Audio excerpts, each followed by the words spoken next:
nga na nkunda naleli mobimba nanga présente babilembo bolamu Yesu amemi naleli kimia akoma moninga nanga ata misolo ezomonana te na Congo nazelaki na asiste na lapidation nzoka kitema. Oh surpris, Jésus m'a surpris, agréablement surpris, Jésus m'a surpris. Azabolingwa motema nangai alongoli soni nangai. Un plaisir partagé une fois de plus de vous savoir nombreux devant vos postes téléviseurs pour suivre votre magazine, votre connaissance culturelle et scientifique, votre découverte, une union d'esprit. Lorsqu'on est quelqu'un d'esprit, il faudra être inspiré pour donner le meilleur de soi-même. C'est à travers ces mots que je commence la grande émission que vous aimez bien, le monde cosmologique universel, une production signée Flavien Panzou Mwaka. Eh bien, votre humble serviteur, votre journaliste de tous les temps, Alain Bouya, qui a le plaisir de vous recevoir, vous dit aujourd'hui, nous allons partager des choses que vous n'avez jamais entendues et que vous n'avez aucune idée. Qu'est-ce que nous allons partager aujourd'hui? Mais je vais d'abord recevoir mon invité qui est le vôtre de tous les temps, de tous les jours, que nous disons bonjour monsieur Flavien Panzou Mwaka. Bonjour monsieur le journaliste. Les savants Panzou Mwaka, une fois de plus les téléspectateurs vous reçoivent. Comment ça se passe? Ok, je suis là toujours à leur disposition pour répondre à leurs nombreuses questions concernant effectivement la création et l'évolution de l'univers. Le modèle cosmologique universel, une expression ou un langage? Le modèle cosmologique universel, c'est plutôt une invention. C'est plutôt une restitution. Okay. C'est une restitution de ce que les chrétiens lisent effectivement dans la Bible à travers Genèse 1:1, c'est-à-dire quand vous ouvrez la Bible, premier chapitre de la Genèse 1 ainsi que le deuxième chapitre qui parle effectivement de la création de l'univers. Alors, pour essayer de développer cette histoire, de faire comprendre ça, comment les choses se sont effectivement passées d'une manière physique, c'est effectivement là qu'on entre effectivement dans le modèle cosmologique universel. Okay. Parce que dans cette histoire, on parle beaucoup plus des expressions telles que Dieu dit, Dieu fit, Dieu créa. Or, ce que nous devrons savoir est que Dieu est invisible. C'est-à-dire, même s'il y avait un témoin fictif qui était lors de la création, il n'aurait jamais vu Dieu à l'œuvre. Il aurait vu tout simplement les manifestations physiques de ces phénomènes. Okay. Alors, ce sont ces manifestations physiques-là qu'on cherche ainsi à sonder à travers les modèles cosmologiques universels. Okay. En fait que toute l'humanité, que ce soit les savants, les scientifiques et tout le monde, comprennent effectivement les schémas bibliques de la création, un schéma qui n'a jamais été bien compris depuis que cela a été écrit dans la Bible jusqu'à ce jour. C'est-à-dire, quand les gens lisent ça, quand les francophones lisent ça en français, ils croient qu'ils comprennent ça.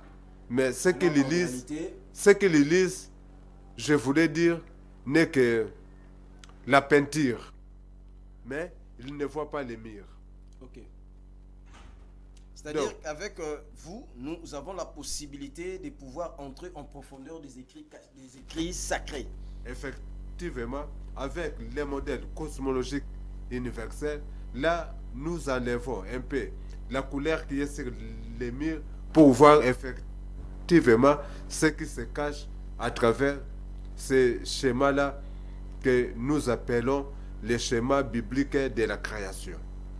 Eh bien, sans plus tarder, nous allons en développer tout au long de l'émission. Vous êtes astronome amateur, vous êtes cosmologiste autodidacte, vous êtes l'inventeur du modèle cosmologique universel qui fait ce preuve. Ça fait combien de temps que le modèle universel existe déjà? C'est depuis l'apparition de mon premier livre en 2020. Donc aujourd'hui, si nous sommes en 2024, je pouvais dire que ça fait déjà 5 ans que le modèle cosmologique universel est en train de s'imposer petit à petit dans la théologie ainsi que dans la science. Est-ce que vous êtes compris au niveau de gens qui vous écoutent? Vous êtes vraiment compris? Effectivement, les gens qui m'écoutent sont en train de comprendre ce que nous sommes en train d'expliquer.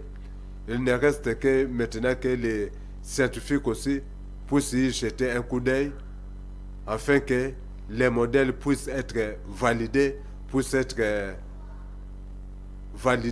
dans les milieux scientifiques, puissent être validés par le Vatican, puissent aussi être validés par tout le monde.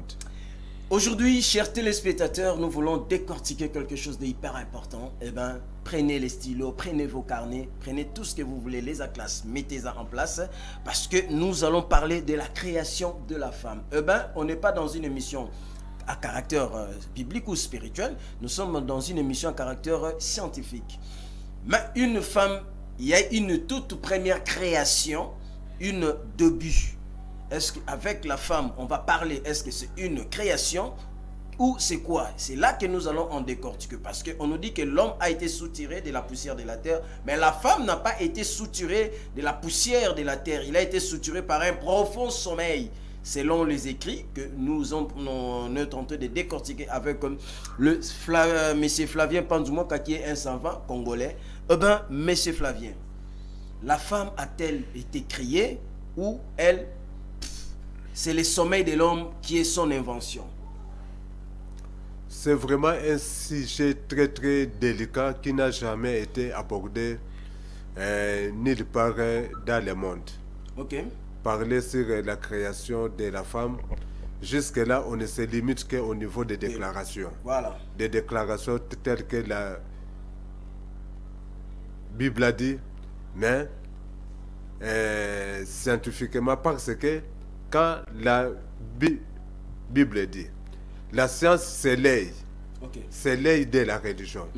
C'est-à-dire, la science peut jeter aussi un coup d'œil pour voir est-ce que, même si on ne peut pas numériser ça, c'est-à-dire, même si on ne peut pas essayer de voir qu'est-ce qui s'est passé, hein, mais la science peut quand même donner son point de vue pour voir effectivement est-ce que c'est possible que la femme était réellement tirée de l'homme. C'est ce que nous allons débattre aujourd'hui. Effectivement, c'est ce que nous allons essayer de débattre aujourd'hui. Alors, là, en parlant un peu de la création de la femme, tout d'abord, rentrons dans la Bible. Commençons d'abord la création, à partir du commencement. Nous savons que Dieu a commencé d'abord par les plantes. Quand nous lisons Genèse 1, verset, je crois, 10, 9 à 10, on parle de la création des plantes. Et dans les plantes, nous avons les plantes à étamines et les plantes à pistil, ce qui permet un peu aux plantes de se multiplier. On entre maintenant dans le règne animal. Là, on trouve les mâles et les femelles, ce qui permet aussi aux animaux de se multiplier. Mais pourquoi c'est seulement arrivé au niveau de l'homme, Dieu ne créa que l'homme? Ça, c'est une question que les gens doivent se poser. Parce que C'est vraiment un sujet de méditation. effectivement, c'est Comment Dieu qui créa l'homme dans le but de perpétuer, hein, dans le but de remplir l'univers. Il créa tous les animaux.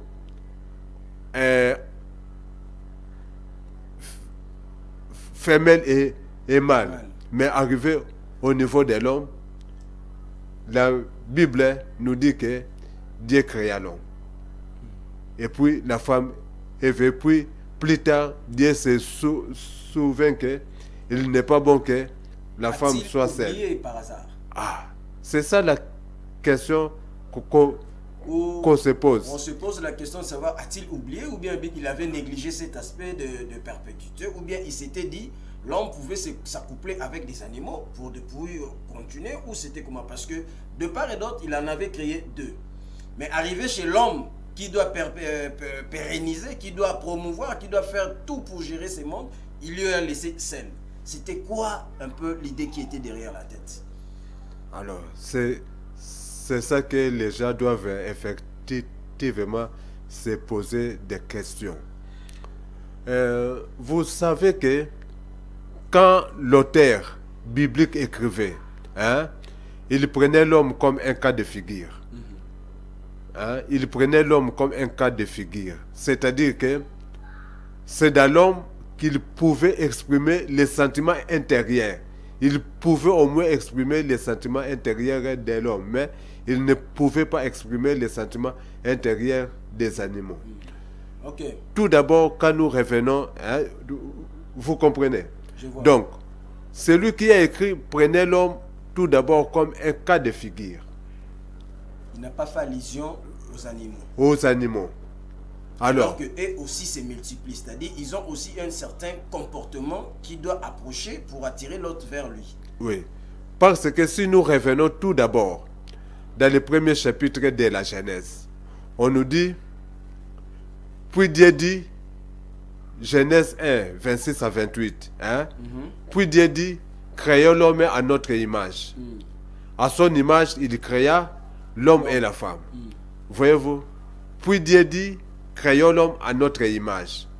À son image, il créa l'homme et la femme. Et puis, il leur dit, multipliez-vous, soyez féconds, multipliez-vous, remplissez la terre, hein, et soumettez-la. C'est-à-dire, dominez aussi l'univers. Voyez-vous? Alors, quelle différence y a-t-il entre Genèse 1 et Genèse 2? Parce que souvent, dans la faculté de théologie, on a souvent tendance à mentir aux étudiants que ces deux histoires-là sont écrites par des personnes différentes. Dans toutes les facultés de théologie du monde entier. Mais vous n'avez jamais été prêtre ou pasteur pour suivre la théologie? Non, moi je ne suis pas théologien. Voyez-vous? Comment confirmez-vous des choses que peut-être que vous n'avez pas... Mais quel est le but d'un chercheur? C'est à travers les recherches que j'ai vu comment on enseignait des schémas bibliques de la création dans les facultés de théologie. Et là, d'ailleurs, on ne leur dit pas que cette histoire-là vient de Dieu. On leur dit que cette histoire-là vient de plusieurs... tradition ancienne on cite souvent Babylone et consorts.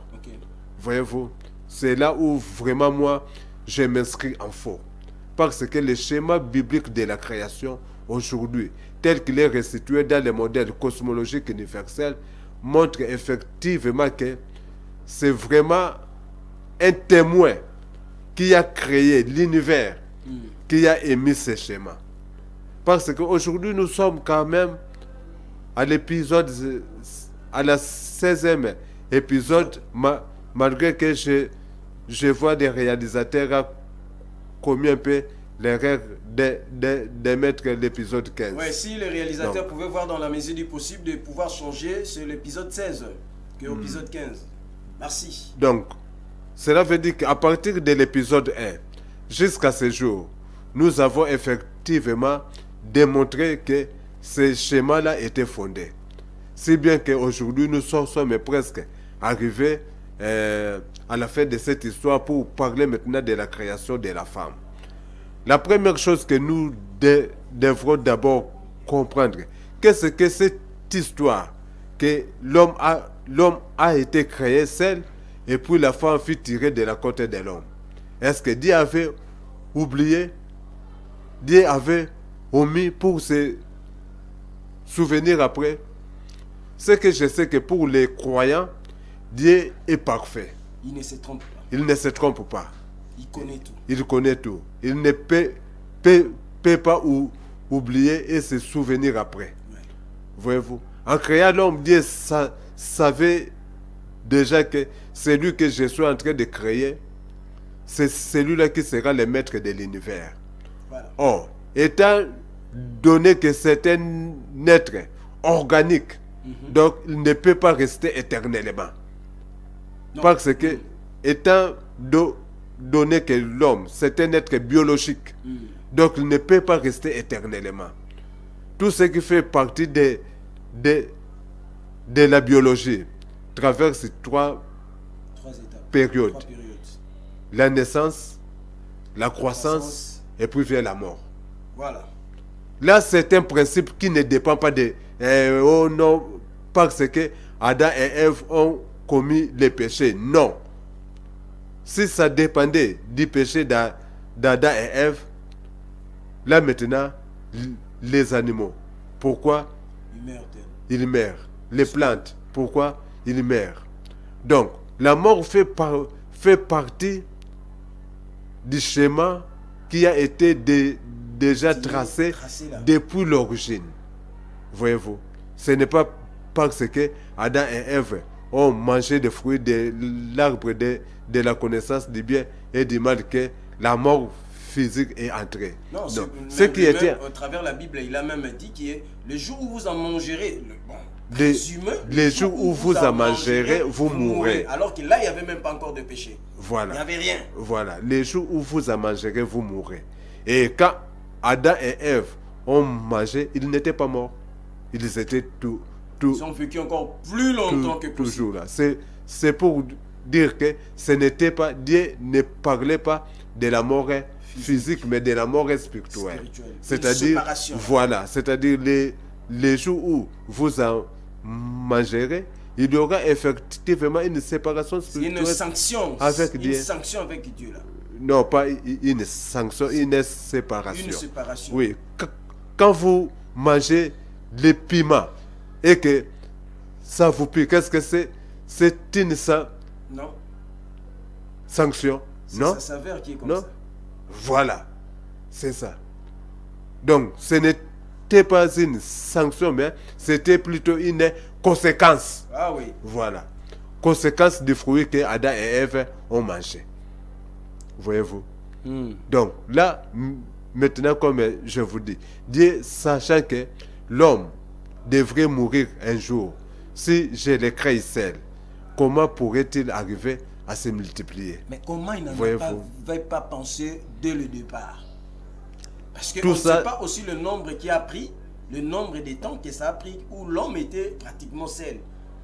Vous pouvez nous donner une idée par rapport au nombre de jours, de périodes, de saisons qu'il y a eu? Je vous dis tout simplement que cette histoire de la création cache beaucoup de réalités. Un éléphant à l'intérieur. Voilà. En fait, cette histoire, Moïse, à travers le chapitre 2, a été... Parce que la différence qu'il y a entre le chapitre 1 et le chapitre 2 est que le chapitre 1 met la puissance de Dieu au premier plan. Mais le chapitre 2 est en train de nous dire physiquement comment les choses se sont effectivement passées. Voyez-vous? Alors, comme j'ai dit que dans le chapitre 1, il est écrit, Dieu dit, créons l'homme à notre image, à son image, il créa l'homme et la femme. Voyez-vous? Chapitre 2. Qu'est-ce qui s'est passé à travers cette histoire-là de la création de l'homme? Tout d'abord, est-ce que est-il possible que la femme sorte de l'homme? Ça, c'est d'abord la première question. Pourquoi Dieu n'a pas commencé d'abord par la femme et créé l'homme après? Quand nous entrons à l'intérieur, c'est ce qu'on appelle les chromosomes, en biologie. Parce que, oui, parce que ici, il faut dire tout d'abord à ceux qui nous suivent qu'on n'est pas dans une émission religieuse. Ça, on les répète toujours. Nous sommes dans une émission scientifique. Voyez-vous, nous sommes dans une émission scientifique. Donc, je ne fais pas des sanctions que, oh non, que cet homme soit effectivement excommunié là. Oui, ici on est dans une émission scientifique. On n'est pas aussi des athées, on fait l'analyse. Et on essaie de répondre aux questions. Alors, tout d'abord, qu'est-ce qui s'était passé si c'est la femme qui a été créée avant? Premièrement, il n'y aurait pas eu création de l'homme. Pourquoi? Parce que on dit que l'homme comporte à lui des chromosomes qu'on appelle les chromosomes X et les chromosomes Y. Or, la femme ne comporte qu'un seul chromosome. Voyez-vous? Alors, l'homme ayant à lui les chromosomes X et Y, c'est-à-dire à partir de l'homme, on peut tirer la femme. On peut créer les sexes opposés. Mais la femme n'ayant qu'un seul chromosome, ça serait difficile. Ça serait difficile, voire impossible. Donc à partir de la femme, on ne peut tirer que la femme. C'est ce qu'on parle souvent de clonage. Le clonage. Le blanc et oui. le ces derniers temps là. Oui, parce que actuellement les blancs sont, disons, pas les... Bon, ils tentent de faire l'homme à la peau. Disons qu'actuellement, à travers le clonage, à partir d'un animal, on essaie encore de reproduire un autre animal. Voyez-vous? Mais on reproduit souvent l'animal de même sexe. Okay. On n'arrive pas à reproduire l'animal de sexe opposé. C'est ça la grande différence aussi avec ce que l'homme fait. Voilà. Donc, là, déjà, cette histoire est en train de nous voir tout d'abord la supériorité de ce qui s'est passé entre l'homme et la femme. La supériorité de l'intelligence dédiée. Voyez-vous? Alors, tout d'abord, quand on voit aussi comment le processus s'est passé, les gens disent que dans la Bible, il est écrit, puis Dieu enleva une côte de l'homme et il en fit la femme. Tout d'abord, quand on voit cette histoire, tout d'abord, on nous dit que Dieu fit dormir profondément la femme et l'homme. Et puis, il enleva une côte pour faire la femme. Là, vraiment, nous voyons effectivement les phénomènes tels que ça se passe lors des opérations. L'homme est profondément endormi. Très profondément endormi. Donc, lors des opérations, il y a tout d'abord les phénomènes qu'on appelle l'anesthésie. Voilà. Qui t'amène dans un profond sommeil. Très profond sommeil. Oui. Tout ce qui se passe, oui. Tu ne sauras pas. Et puis, on dit que Dieu enleva une des côtes. N'oubliez pas que la personne qui a écrit le schéma biblique de la création, lui-même, qui a émis ça sur écrit, lui-même, il n'était pas témoin de tout ce qui s'est passé. Parce que lui, il est né très très loin par rapport à la création de traduction orale. Par rapport à la création de l'univers. Donc, il ne pouvait pas vraiment donner avec beaucoup d'aptitude, beaucoup de précision. Voilà, les choses qui se sont effectivement passées. Est-ce qu'Adam lui-même sait ce qui s'était réellement passé? Présumé, est-ce que le connaît-il réellement ce qui s'était passé pour expliquer? D'ailleurs, du temps d'Adam et Ève, il n'y avait pas d'écriture. Donc, même s'il connaît ça, il ne pouvait transmettre ça que sur base de la tradition orale. Et jusqu'à ce que cette histoire-là est arrivée au niveau de Moïse, on sait qu'il y a eu effectivement beaucoup de variations. Mais du moins à travers les modèles cosmologiques universels, nous avons vraiment restitué beaucoup de choses qui concernent effectivement cette histoire de la création. Ok. Alors, quand on dit tout d'abord une des côtes, cela ne veut pas dire qu'on a pris une côte de l'homme pour faire la femme. Tout d'abord, il faut voir où se trouve ce qu'on appelle l'appareil reproductif de l'homme. Ça se trouve au niveau de ce qu'on appelle l'appareil urinaire. Voilà. Et là, ça se trouve ici au niveau des côtes. Voyez-vous. Donc, si on pouvait prélever les chromosomes pour faire la femme, on ne peut ouvrir qu'au niveau des côtes. Voyez-vous. Même aujourd'hui, quand on fait le clonage, tout ça se passe ici, toujours là, au niveau des côtes. Voyez-vous. Donc, ce n'est pas nécessairement que la côte de l'homme qu'on a pris, mais il y a quelque chose qui s'est passé au niveau de l'appareil urinaire. Urinaire de l'homme. Voilà. Ou bien de l'appareil, je pouvais dire, reproductif. Voilà, ça c'est le vrai mot. L'appareil reproductif de l'homme. De l'homme. Que de la femme. Parce voilà. Que très souvent, aujourd'hui, on se dit toujours que moi, si Moutabo Tarakak. Voilà. Aujourd'hui, si on voulait, par exemple, on parle de la fécondation in vitro. C'est-à-dire, quand l'homme et la femme n'arrivent pas à concevoir d'une manière naturelle, hein, on peut prendre des spermes de l'homme. Oui, on injecte. On injecte dans la femme.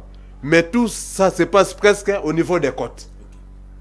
Voyez-vous, au niveau des côtes. Donc là maintenant, on se pose un peu la question, comment était l'intelligence de la personne qui a écrit les chemins bibliques de la création dans l'Antiquité pour connaître que les choses se sont effectivement passées au niveau des côtes où on avait effectivement soutiré quelque chose pour la création de la femme. Voyez-vous. Mais est-ce que la femme a-t-il été vraiment créée à partir de l'homme? Là aussi, c'est aussi une autre question. Une grande question qu'on doit se poser. Alors là maintenant, il faut encore revenir au tout début de la création. Qu'est-ce qui s'est passé au tout début de la création que les scientifiques ont effectivement découvert? Les scientifiques ont découvert que au tout début de la création, parce que la création n'a pas commencé directement avec les poissons ou bien les animaux ou bien l'homme.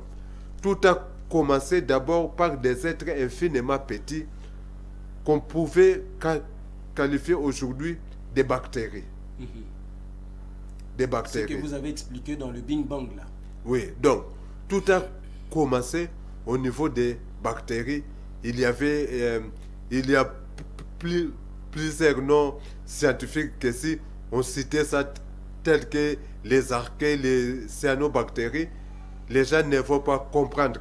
Parce que ceux qui me suivent n'ont pas souvent des notions scientifiques approfondies. Très avancées. Et on n'est pas dans une salle d'université pour prononcer effectivement les mots qu'il faut. Ici, on prononce les mots que les gens puissent arriver à comprendre. Parce qu'on est dans le milieu normal. Voilà. Donc, dans la création, on dit que les premiers êtres étaient des bactéries. Et ces bactéries-là, lors de leur création, voyez-vous, il n'y avait pas de bactéries mâles et les bactéries femelles. Il n'y avait que des bactéries dont d'ailleurs, on ne connaissait pas effectivement leur sexe. Voyez-vous. Alors, au cours de l'évolution, hein, ces bactéries-là maintenant ont commencé à se multiplier par un phénomène qu'on appelle la bipartition. Bipartition, c'est-à-dire qu'à partir des côtes, il y avait d'autres bactéries qui naissaient. qui s'est multiplié. On appelait ça la bipartition. Donc, moi, je me suis dit que cette histoire de la création de la femme à partir de l'homme était pour nous enseigner effectivement ce qui s'est passé au tout début de la création et que l'homme n'a été utilisé que comme un cas de figure pour démontrer d'où est venu les sexes opposés. Mais pour moi, les choses ont commencé effectivement avec des bactéries. Voilà, au tout début de la création. C'est à partir de cette évolution-là que les choses ont évolué jusqu'à ce qu'aujourd'hui, hein, on pouvait dire que l'homme et la femme. Voyez-vous, selon les processus de l'évolution. Voyez-vous, que les choses ont déjà commencé à partir des bactéries, c'est-à-dire, dès les premiers temps, il y avait des bactéries dont on ne pouvait pas effectivement distinguer leur sexe.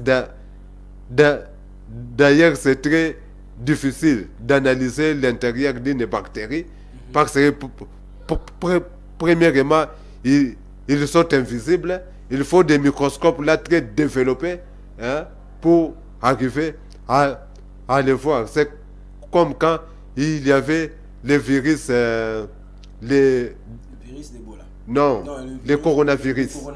On ne les voit pas, mais ça infectait les gens. C'est de la même c'est dans le même état que se retrouvaient les bactéries. Okay. Voyez-vous. Et là, maintenant, à partir de l'histoire de l'homme, on pouvait dire que non.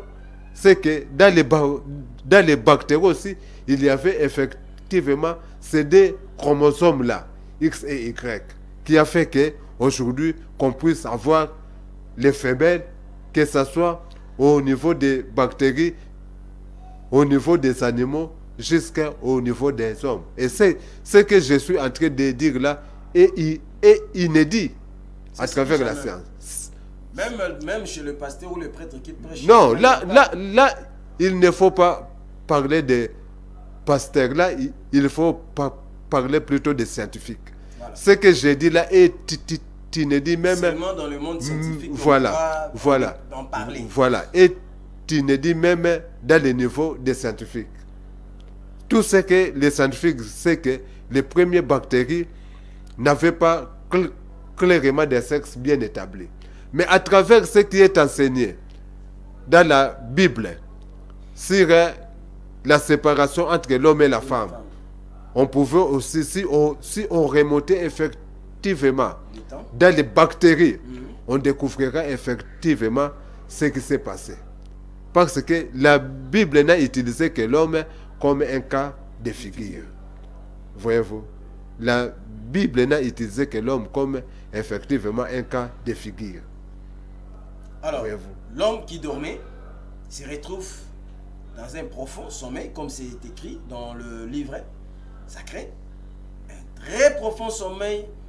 Ouf! Lorsqu'il s'était réveillé, est-ce qu'il avait mal au corps? Il avait mal au corps parce qu'il a été supposé qu'il y ait quelque chose qui a été soutiré de lui. Qu'est-ce qui s'était réellement passé lorsqu'il a pu voir une autre personne qui lui ressemble, mais des sexes opposés, qui avait de longues chevelures, belle de figure, belle de taille, tout ça là, qu'est-ce qui s'était réellement passé par rapport à la création de la femme? Ce qui s'était réellement passé, c'est que je vous ai dit que les choses là se sont passées au niveau des bactéries. Voilà. Ça ne s'est pas passé au niveau de l'homme. Physique. Voilà. Les choses là s'étaient passées au niveau des bactéries et l'homme a été utilisé comme un cas de figure pour effectivement expliquer cette histoire là tel que ça s'est passé. Alors, pourquoi Dieu a créé tout d'abord, et là on ne parlerait pas de l'homme et de la femme, hein, on parlerait plutôt des sexes opposés, mâle et femelle. Alors, qu'est-ce que cette histoire-là nous enseigne? Que Dieu créa l'homme à son image. À son image, il créa l'homme et la femme. À son image, j'ai dit bien à l'image de Dieu, il créa l'homme et la femme. C'est pour dire tout simplement que, quelque part, quand on a l'homme seul, on n'a pas l'image de Dieu. Il faut que ça soit complet. Quand on a aussi la femme seule, on n'a pas non plus l'image de Dieu. Pour avoir l'image de Dieu, il faut l'homme et la femme. Les deux sexes opposés. les deux sexes opposés, et pas seulement la présence des deux sexes opposés, mais la présence des deux sexes opposés unis. Ok. Là, ça... Et cette unité-là, ce n'est pas l'unité du mariage. C'est de quelle unité que vous parlez? Le mariage n'est que le début d'un chemin. Ok. Le début d'un chemin qui doivent amener l'homme et la femme à devenir un. Ça peut se faire, À travers? ça peut prendre beaucoup d'années pour que l'homme et la femme deviennent un. Ce n'est pas parce que vous êtes très... vous aimez que vous pouvez dire que non, maintenant nous sommes l'image de Dieu. Tout d'abord, Dieu est parfait. Est-ce que toi, est-ce que vous et votre épouse, vous êtes d'abord... Il y a toujours des imperfections entre parfait. le mari, Voilà. le couple, tout ça. Voilà. Il y a des choses Il y a toujours des choses... Donc c'est pour dire qu'aujourd'hui, même l'image de l'homme et de la femme ne restitue pas effectivement l'image de Dieu. Voilà. Parlons de ce combat des bactéries qui était dans l'homme. Parce que l'homme est la première personne à avoir donné naissance à une femme, s'il faudra qu'on se le dise. Non, moi je vous dis que scientifiquement, là, du point de vue de la religion, la femme vient de l'homme, selon ce qui est écrit. Mais du point de vue de la science, cette histoire-là est en train de nous ramener ce qui s'est passé au niveau des bactéries il y a des milliers d'années avant même la création de l'homme. Voilà. Donc, pour expliquer l'origine de la femme, c'est ainsi que, selon la science, Moïse a utilisé l'homme comme cas de figure pour enseigner comment les choses se sont passées à l'origine. Voyez-vous? Est-ce qu'il nous a donné les détails? Parce que là, avec les explications que vous donnez, il a seulement raconté une histoire. Il a seulement raconté une histoire pour expliquer effectivement ce qui s'est passé à l'origine de la création. Voyez-vous? Pour expliquer ce qui s'est passé à l'origine de la création. Est-ce que la femme est égale à l'homme? La femme est égale à l'homme. La femme est égale à l'homme. Votre question. Donc, j'ai dit que la femme est égale à l'homme. La supériorité de l'homme par rapport à la femme, ça fait partie de ce qu'on appelle une hiérarchie intérieure.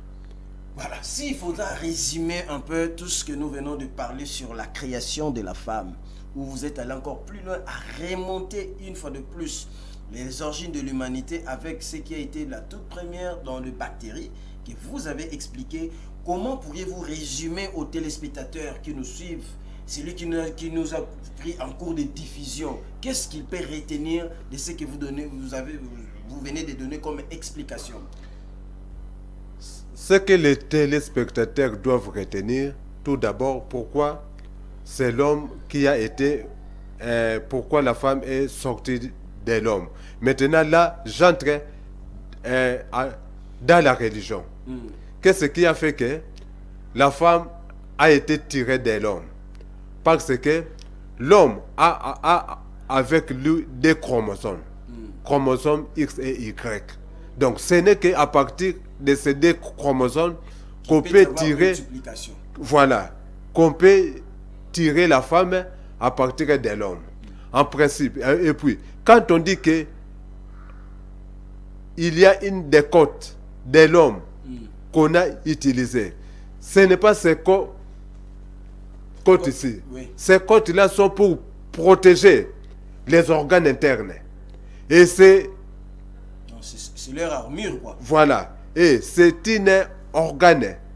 Donc, tout s'est déroulé au niveau des organes reproductifs de l'homme. Et ces organes-là sont protégés par les côtes. Donc, s'il fallait que Dieu puisse arriver à tirer quelque chose de l'homme pour en faire la femme, Dieu devrait ouvrir les côtes de l'homme et tirer quelque chose pour faire la femme. Mais ce n'était pas la côte, tel qu'on dit là. Voyez-vous? Donc c'est quelque chose qui qui a trait avec l'organe reproductif de l'homme. Et là, je vous ai dit qu'il s'agissait effectivement des chromosomes. Voilà. Les chromosomes qu'on retrouve aujourd'hui à partir de la femme. Chromosomes négatifs. Parce que parmi les deux chromosomes, X et Y, il y a un chromosome négatif et un chromosome positif. Positif, c'est le chromosome qui fait que l'homme peut faire concevoir à la femme un homme, et le chromosome négatif, c'est ça qui fait que l'on peut aussi faire concevoir à la femme un être féminin. Voyez-vous, c'est ainsi qu'on dit que les sexes des enfants viennent à partir de l'homme. Voilà. Voyez-vous, c'est ça. Alors, là, c'est la religion. Alors, du point de vue scientifique, il faut aller un peu beaucoup plus vite parce que maintenant, me fait signe, là. Maintenant, du point de vue scientifique, cette histoire de la création est en train plutôt de nous enseigner ce qui s'est passé à l'origine. Voilà. À l'origine, lors de la première création d'un être vivant, c'est-à-dire la première bactérie, son sexe n'était pas clair. Et puis, il a commencé à se multiplier par bipartition, c'est-à-dire par les côtes aussi. Voyez-vous, par les côtes. Voyez-vous un peu ce que nous pouvons retenir aujourd'hui dans ce sujet qui est vraiment très délicat, dont aucun scientifique ne peut passer à l'écran pour expliquer. Voilà, chers téléspectateurs, voici, nous sommes arrivés à la fin de notre 16e épisode cet après-midi. Ça dépend de l'heure à laquelle vous nous regardez, parce que nous sommes vraiment disponibles à vous recevoir. Eh ben, cette émission vous a intéressé, allez sur la chaîne YouTube Flavien Panzumwaka, vous verrez les détails, la rediffusion, et vous pouvez aussi trouver des productions littéraires où M. Flavien a toujours donné. Il suffit d'aller dans Google et taper Flavien Panzumwaka et elle vous donnera toutes les apparitions de tous les livres imprimés par notre savant. Eh ben, tous les plaisirs étaient pour moi. Restez branchés dans le programme de Monvie Télévision, la chaîne partenaire, la chaîne qui vous donne l'envie de connaître et l'envie de vous épanouir, parce qu'avec le modèle cosmologique universel, vous avez le monde entre vos mains. Ciao, on se retrouve au tout prochain numéro.